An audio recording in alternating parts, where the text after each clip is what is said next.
Hello, I'm Emily Sanders. I'm Olivia Fairfield. I'm Breann, Aubry. Adrianna, Lober. Keisha, Walton. And we're going to be discussing the Affordable Care Act. So I'm going to start off with explaining what the Affordable Care Act is. So in 2010, President Obama and Congress created the Affordable Care Act, also known as Obamacare. They wanted to make sure that all Americans were able to get health insurance. They also wanted to lower the cost of health care. They wanted to reduce the growing cost of Medicare and Medicaid, and because these two programs threaten to take over our entire federal budget. So we're going to talk about some pros and cons to the Affordable Care Act. The first pro that we found was that there's no time limit on care. This means that some people with chronic health problems run out of health insurance coverage, so the Affordable Care Act basically means that they cannot run out of that coverage. Another pro that we have is that this includes free preventative care, so all qualified health insurance plans have to provide 10 essential health benefits. So that includes free preventative and wellness visits. So free pregnancy exams are now free, and people shouldn't have to pay no copays or deductibles on these visits. Another pro is for the dependents. Children can now stay on their parents' insurance until the age of 26. This is a pro due to previous health insurance. Once a child was done with school, they had to get off of their parents' insurance and find their own. Not every kid in their early 20s have the opportunity to be able to receive their own insurance from their job. And many kids, once they graduate, since it's hard to find a job due to having no previous experience, they would be unemployed for up to a couple of months after graduation. So with Obamacare, now they are covered under their parents' insurance. So along with protecting our younger generation, we are also protecting people who have pre-existing conditions. So before, anybody who had a pre-existing condition such as diabetes or cancer or any chronic long-term illness could be either denied coverage or the rates were a lot more expensive for them. So the Affordable Care Act stopped this, and they can no longer be charged extra or be denied coverage, but instead they have equal coverage. So another pro is more people have health insurance. More than 60 million Americans obtain health insurance within the first 5 years of the Affordable Care Act. Young adults making up a large percentage of these newly insured people. Providing health insurance to the underinsured was the Affordable Care Act's principal goal, and many of the insured cannot afford insurance before this law passed. So another pro that we have is that there are lots of tax credits. So for the middle class that earns up to 40% of the poverty level, they receive tax credits on their premiums, and it expands Medicaid to 138% of the federal poverty level. So it provides this coverage to adults without children for the first time as well. Along with the tax credits, there are business tax credits. Businesses with more than 50 employees must offer health insurance and receive tax credits to help with the cost to pay for the health insurance for their employees. So another thing we found was that it improves access to prescription medications. So earlier I talked about how it helps people with pre-existing conditions. So those people have a lot of medication expenses. So with the Affordable Care Act, the insurances are required to cover more of these prescription medicines so that people can get the life-saving treatments that they need. And going along with Adrianna, the Affordable Care Act eliminates the Medicare donut hole, which is the coverage gap. And Medicare will be improved for seniors, and the donut hole will be eliminated. Rates will be kept down, and the number of free services offered will be increased. Benefits and coverage options will be expanded, and the Affordable Care Act created the absence out-of-pocket costs for wellness and preventative services. And personal insurances initially didn't cover medication, so the Affordable Care Act created the Medicare Part D. So the last positive we found was from an article written by Kimberly Amadio, and she proposed that the biggest benefit of the Affordable Care Act is that it slows the rise of healthcare costs by providing insurance for millions and making preventative care free. Basically, this means that when a person gets the preventative care they need, they won't need that expensive care that may come if they have a more like chronic problem. So, but that in turn leads to our first con, which is that it raises the cost of health insurance for other Americans, that being the higher income families. And also it's going to raise it short term so that it can get to that long term, like lower cost from the preventative care. So another con to the Affordable Care Act is that it requires health insurance to be mandatory. So the goal of Obamacare is for people to be insured year-round. So if you aren't insured and you don't obtain an exemption, you must pay a fine. And that fine, if you continually do this, it's expected to increase over time. So, and a lot of people think that it's intrusive for the government to require people to have health insurance. Another con is employer cuts. Employers are decreasing employee hours and or cutting employees so they do not have to pay the cost of employee insurance. And this will decrease the cost for the employer in the long run due to not paying for their employees' insurance. So if the employers do not cut the hours or cut the employees, and if they can't or won't provide insurance for their employees, they have to pay $2,000 for each employee that they have.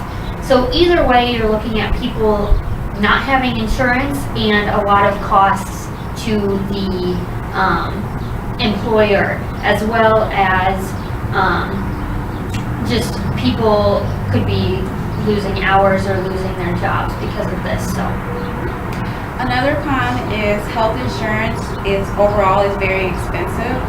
Obamacare did good for those near the poverty line, but those not earning much more are still struggling to pay health plan premiums and face deductibles that are much more higher than those seen in a typical employer health plan.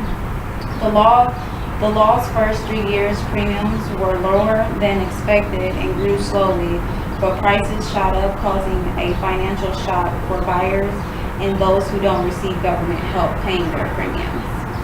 So one of the cons that most people notice is that there's more taxes because the wealthiest pay for the poorest's health insurance now because they have to find that money somewhere. Another con that we had was that it's very difficult sometimes to enroll in this plan because at first the Affordable Care Act website had a lot of technical problems when it was first launched. It made it difficult for people to enroll, and they had lower sign-up rates than they were expecting. Those problems were eventually fixed, but a lot of customers had trouble finding their correct bracket that they needed to be in to get the coverage that they needed. Another con is with joint returns. The Affordable Care Act raised taxes of more than 4 million couples who filed for joint returns on incomes exceeding over $250,000. This led to more people filing separately for taxes to avoid the fine. another thing that we found was that although it's great that more people have insurance, this means that there are more patients, which means that there are less doctors available.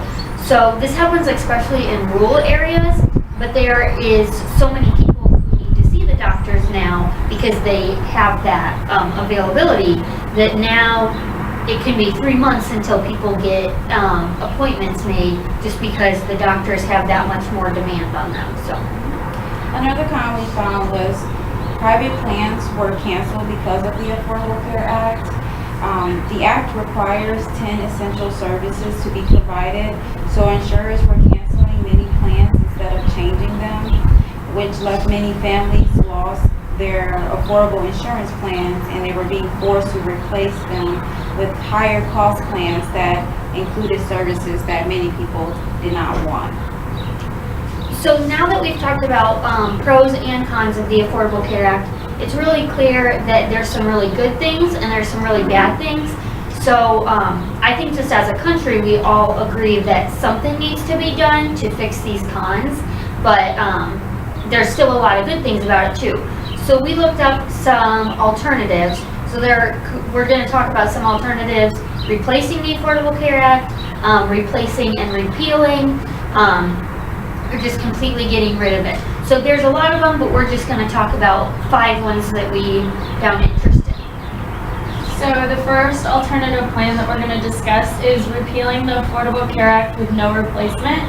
If we were to repeal the Affordable Care Act without a replacement, the number of insured Americans would drop from 19.7 million to 231.9 million. Out-of-pocket costs for an enrollee in the individual market would average $7,400 annually, an increase of $4,200 over the status quo. So repealing the Affordable Care Act would increase the federal deficit by $33.1 billion annually compared to the status quo. So another alternative to the Affordable Care Act is from Senator Bernie Sanders, and it's called the American Health Security Act, and it's basically Medicare for all that would replace the Affordable Care Act with just single-tier coverage that's covered by the federal government. So this would not allow private health insurance. Basically he stated that he's aware that it's a very radical shift, and it might not be in favor, all Americans might not be in favor of this plan. Another alternative is the Patient Care Act.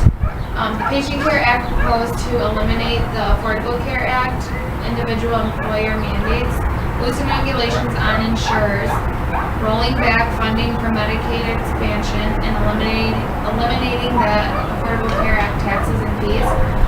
The Patient Care Act would offer tax credits to low-income individuals to help them purchase insurance but using a different structure. Enrollees would be responsible for any difference between the amount of tax credit and cost of the premium.